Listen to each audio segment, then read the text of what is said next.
गोंय आमी गोंयांत रावतात हें आमी गर्वान सांगतात. आमची गोंयची व्हडवीक गोंया भायर वचून येतकच चड भासता आनी आमी इतले सुंदर गोंयांत रावतात हाचो आमकां अभिमान जाता. आज आमी अशीच एक कविता शिकुया, सोबीत आमचें गोंय.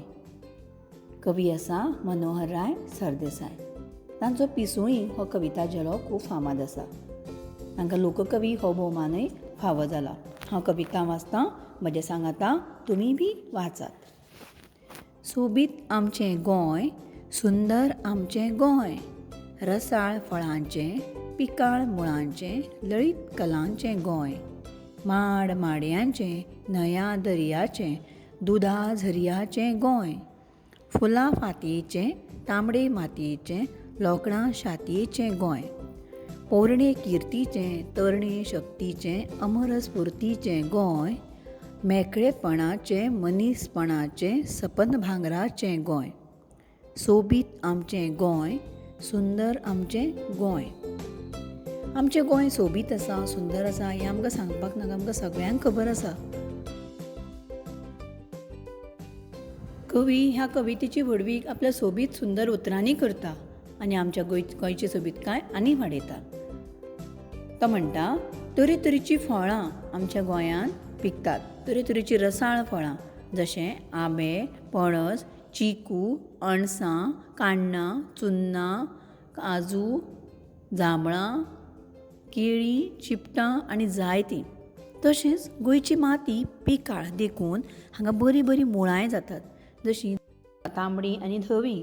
तातूंत झाड कणगां आसा, काटे कणगां आसा, उपरांत माडी, सोरण हें सगळें आमच्या गोंयच्या मातयेंत पिकता. गोंय हें मनोरंजनान भरिल्लें आसा. तशेंच आनी गोंयकार वेगवेगळ्यो कला हाताळटात, जशें नाटक, फुगड्यो, दिवली नाच, शिगमो, दुलपदां, म्हांडे. मातयेच्यो वस्तू भेळाच्यो तरेकवार खोटले करपाक तर गोंयकारांक हातावेलो खेळ कसो. अश्यो तरेकवार कलांनी भरिल्लें हें आमचें गोंय.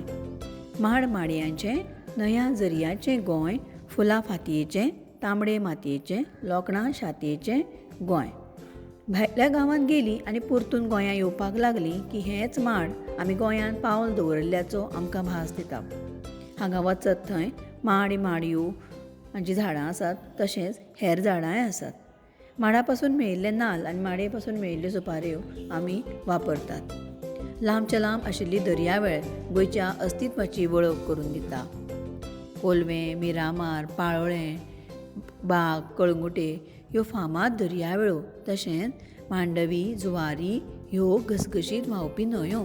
दोंगरावेल्यान पडपी उदकाचो घसघसो जो दुदावरी दिसता तो म्हळ्यार दूदसागर. हो आपल्या शुद्धतायेची गवाय आमकां दिता. फुलां फातयेचें, तांबडे मातयेचें, लोकणां शातयेचें गोंय, पोरणे किर्तीचें, तरणे शक्तीचें, अमर स्फुर्तीचें गोंय. गोंयकार तरेकवार फुलझाडां रोयता, जशीं आल्फिनेट, शंकर, पिटकोळी, सदाफुली, चमेली, अनंत, कणेर, कर्णो, मोगरी, आबोली, चाफो, जायो, बुतांव, सुरंगां, कृष्णकमळ, गोकर्ण, चाफो, ओंवळां, दसण हे सगळे तरेचे फुलझाडां तो आपल्या दारान रोयता आनी मागीर तांच्यो फांत्योय घालता आनी ती देवाकय ओंपता. गोंयची तांबडीच माती ही तातूंत लोकणाची संपत्ती आसा, देखून गोंयांक लोकणां शातीचें गोंय अशें म्हळां. आदल्या गोंयकारांनी गोंय म्हान केलें, गोंयची किर्त नामनेक पावयली अशे महान गोंयकार जशे डॉक्टर माशेलकर, गानसम्राज्ञी लता मंगेशकर, रेमो फर्नांडीस, लॉना अशे जायते. तशेंच आयची तरणाटी पिळगी कितें उणें फाटी ना. तांची स्फूर्त घेवन हेर गोंयकार फुडें सरतात. मेकळेपणाचें, मनीसपणाचें, सपन भांगराचें गोंय, सोबीत आमचें गोंय, सुंदर आमचें गोंय. आमच्या गोंयांत धार्मीक एकवट आसा हें गांवां सावन शारां मेरेन सगळ्यांक खबर आसा. गांवां गांवांनी तर सणा परबेची तयारी करपाक लेगीत सगळ्या धर्माचे लोक हातभार लायतात. तेन्ना केल्लो तो मेकळेपणाचो आदार खूब याद जाता. एकामेकाच्या बऱ्याचो विचार करपाचें मनीसपण आमच्यांत आसा हें एक सपन अशें आसा, अशें कवी मनोहरराय सरदेसाय म्हणटा. देव बरें करूं.